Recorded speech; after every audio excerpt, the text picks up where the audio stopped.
आगे वीडियोটা দেখে নিন। ये है कृष्ण भगवान का butter ball, defying all laws of friction and gravity. ये 20 फुट का ग्रेनाइट का बोल्डर एक बिंदु पर खड़ा है, वो भी एक स्लोप पर। इंसान को स्पेस तक भी पहुंचा देने वाला फिजिक्स इसकी पोजीशन को एक्सप्लेन नहीं कर सकता। আগে না, এই কৃষ্ণাস বাটার বল বা কৃষ্ণের মাখনের গোলা এর সাথে কোনো মাইথোলজি বা কোনো ধর্মশাস্ত্রের কোনো সম্পর্ক নেই।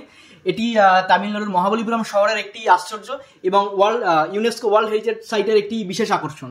যদিও মাইথোলজিক্যালি এর কোনো কানেকশন নেই, এই গল্পটা প্রথম আমরা জানতে পারি 1969-এ প্রাইম মিনিস্টার ইন্দিরা গান্ধী যখন তামিলনাড়ুর মহাবলীপুরম শহরে ট্যুরে আসেন, তখন এক লোকাল গাইড এই গল্পটি বলেন। গল্পটা অনেকটা এরকম যে কৃষ্ণ স্বর্গ থেকে মাখন চুরি করাকালীন মাখনের এক ফোঁটা মহাবলীপুরম শহরে পড়ে এবং এই পাথরের আকৃতি সৃষ্টি হয়। তো প্রথম ইন্দিরা গান্ধীর ট্যুরের সময় এই খবরটি পেপারে ছড়িয়ে যায় এবং বছরের পর বছর একটা নতুন ইতিহাস তৈরি হয়, যার সাথে ইতিহাস এবং মাইথোলজির কোনো সম্পর্ক নেই। যদি এই পাথরের ইতিহাস বলতেই হয় তাহলে প্রথমেই বলতে হবে এই পাথরটি 1200 থেকে 1300 বছর আগের পাথর এবং সাধারণত ধারণা করা হচ্ছে 7 to 8 সেঞ্চুরি অর্থাৎ পল্লব ডাইনাস্টির সময়কার পাথর। এটা পল্লব ডাইনাস্টির বিশেষ কোনো স্থাপত্যকলা সেটি ক্ষয়ে ক্ষয়ে এই পাথরের আকৃতি ধারণ করেছে। তার প্রমাণ হচ্ছে এই পাথরের পেছনের ক্ষয়ে যাওয়া অংশটা, যেটাকে সামনে থেকে দেখলে গোলাকারই মনে হয়, কিন্তু পেছন থেকে দেখলে আপনাদের এই ক্ষয়ে যাওয়া অবস্থানটা আপনারা দেখতে পারবেন। इंसान को स्पेस तक भी पहुंचा देने वाला फिजिक्स इसकी पोजीशन को एक्सप्लेन नहीं कर सकता। এখানে কোনো চমৎকার নেই, এখানেও বেসিক ফিজিক্স কাজ করছে।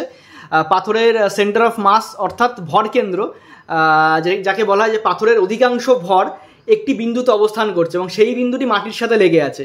ফলে পাথরটি দেখতে খুব ডেঞ্জারাস হলেও পাথরটি খুবই স্টেবল পজিশন আছে, কারণ অধিকাংশ ভরটাই সেই জায়গাটাতে লেগে আছে এবং সেই জায়গাটাই মাটির সাথে লেগে আছে। তো পাথরটা গড়িয়ে যাওয়ার কোনো সম্ভাবনা নেই এবং তার সাথে স্ট্যাটিক ফ্রিকশন কাজ করছে, অর্থাৎ পাথরের যে পৃষ্ঠভূমি এবং জমি এই দুটো এমন পজিশনে আছে যে যাদের ফ্রিকশন খুব হাই পজিশনে আছে, ফলে পাথরটা পড়ে যাওয়ারও কোনো সম্ভাবনা নেই। पत्थर गिरकर गांव में तबाही मचा सकता था, इसलिए मद्रास के गवर्नर 1908 में 7 हाथियों से इसको खिंचवाया, लेकिन ये पत्थर बिल्कुल अपनी जगह से खिसका नहीं। একটা অ্যাভারেজ হাতির ওয়েট হয় 4 থেকে 5 টন। যদি 7টা হাতিও হয় তার সব মিলিয়ে বল হবে প্রায় 35 থেকে 40 টন এবং এই পাথরটার ওয়েট 250 টন। তো 5টা-6টা হাতি কেন, 70টা হাতি মিলেও যদি এই পাথরটাকে টানতে যায় তাও এই পাথরটা নড়বে না, কারণ পাথরের ভর কেন্দ্র এবং স্ট্যাটিক ফ্রিকশন এতই হাই যে আরও বেশি হাতির বা আরও বেশি জোরের সম্ভাবনা লাগবে পাথরটাকে নড়ানোর জন্য।